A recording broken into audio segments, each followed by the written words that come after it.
Alright, the reason I'm swinging sword around is to just calm myself for a moment. I went a little far in my last video. Oh, I don't apologize for being part of it. In fact, I fully agree with and stand behind everything I said.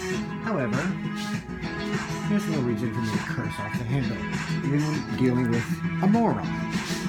And that was essentially what I was dealing with. A moron with no sense, no taste, and no reason.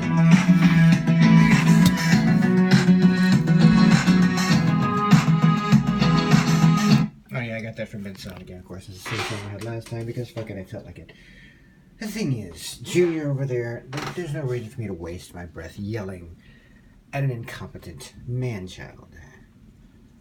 If you wish to argue with me, then fine, you can argue with me all day long. I have no problem going back and forth on any subject. There have been several people who disagreed with me on said board about said conversation. However, they did it as adults. They stated their case, and unlike you, Loser Smith, L. Smith,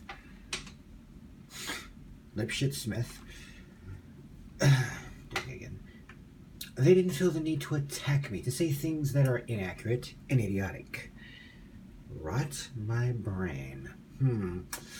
No, I think not. Just because you disagree with who I am, and I really don't give a damn what you think, to be honest there, Sunshine.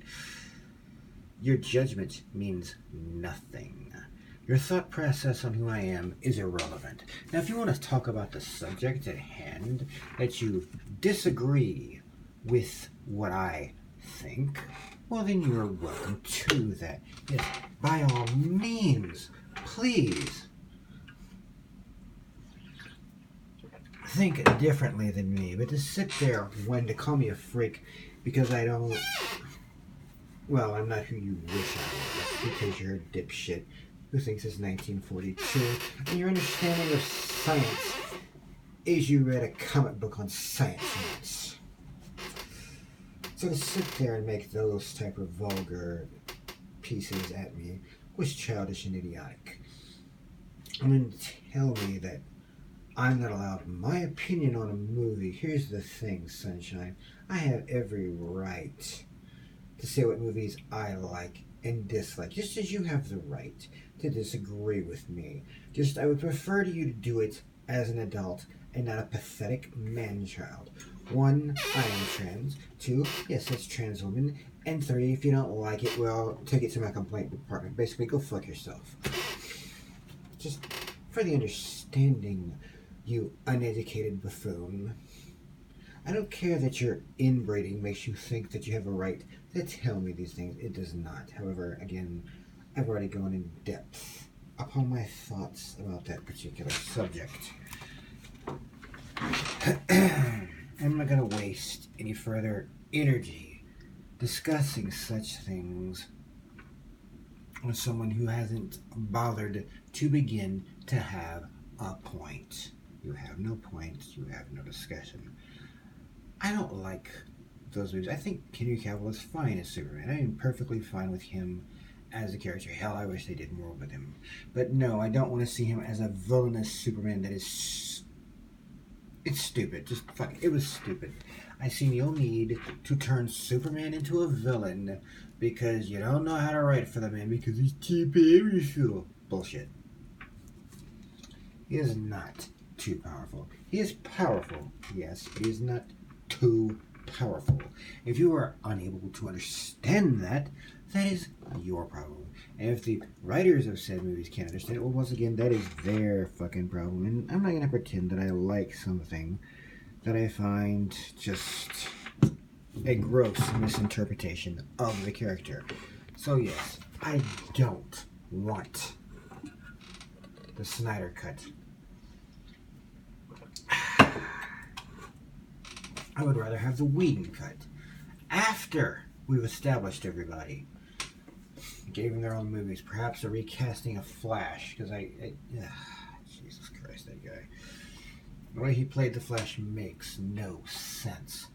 This is a gross misrepresentation of people who are disabled and a misunderstanding of how one would react with that particular disability. I've seen people go a little bit, but not that damn far. And after a while, no. I'm not buying that that's how Barry would act. That doesn't make any damn sense.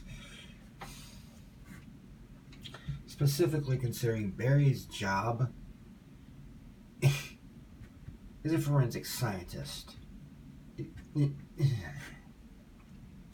I understand you can have disabilities, and yes, there are those of us with unique mental and emotional disabilities. And no, I'm not talking about my transness. I'm talking about other things. That is not a disability. That is who I am. And I really don't care that pathetic man-child, Luther Sneed.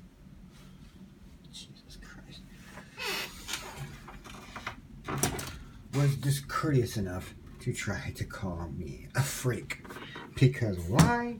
Because I didn't agree with his taste in movies. I had the gall to find fault with those movies. Well, here's the thing, sunshine. Those don't represent who Superman is. Those don't represent who this character has been for nearly, 80, almost 90 fucking years? He's been around since before the Second World War, you dumbass. And frankly, I didn't like what they were planning to do. I heard enough of what Snyder was planning to go, no, Snyder was wrong. Superman should never have been the villain. Whedon made a good decision. We have one really cool fight scene where he's able to beat the JLA and then gets his shit under control.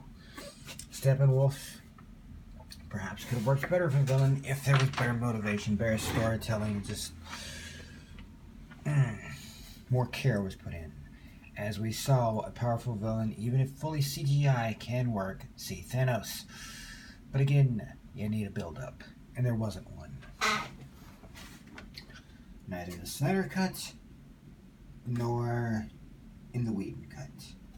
And frankly, I don't want to see Whedon's version of this. He doesn't understand who Superman is. He's like some of these modern writers who say, who's too powerful to write for? Learn to write around it. He has friends. He has allies. There are powerful villains, and it's more about who the man is than who the powerhouse is. If you're incapable of understanding a character other than their power source, you might as well go write Captain Marvel because you write the same damn thing. It's a gross misinterpretation of who Superman is. I'm not going to go into all that again.